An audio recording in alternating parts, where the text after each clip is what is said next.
నమస్తే, నేను మీ ఈశ్వర్. ఈజిస్ న్యూస్కి స్వాగతం. ముగిసిన పట్టభద్రుల ఎమ్మెల్సీ ఉప ఎన్నిక ప్రచారం. ఉమ్మడి నల్గొండ, ఖమ్మం, వరంగల్ గ్రాడ్యుయేట్ ఎమ్మెల్సీ ఉప ఎన్నికల ప్రచారం ముగిసింది.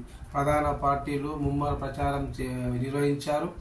మే 27వ తేదీన మంగళవారం జరిగే పోలింగ్ కోసం అధికారులు ఏర్పాట్లు చేస్తున్నారు. ఉదయం 8 గంటల నుంచి పోలింగ్ ప్రారంభం అవుతుంది. సాయంత్రం 4 గంటల వరకు కొనసాగుతుంది. 8 గంటల నుంచి పోలింగ్ ప్రారంభమవుతుంది. సాయంత్రం 4 గంటల వరకు కొనసాగుతుంది.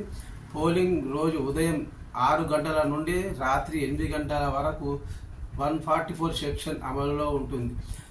ఇక 3 జిల్లాల్లో మొత్తం 605 పోలింగ్ కేంద్రాలు ఏర్పాటు చేశారు ఎన్నికల అధికారులు. ఎమ్మెల్సీ ఉప ఎన్నిక బరిలో 52 మంది బరిలో ఉండగా ప్రధాన పార్టీలైన కాంగ్రెస్ నుండి తీన్మార్ మల్లన్న, బీఆర్ఎస్ నుండి రాకేష్ రెడ్డి, బీజేపీ నుండి ప్రేమేందర్ రెడ్డి బరిలో ఉన్నారు.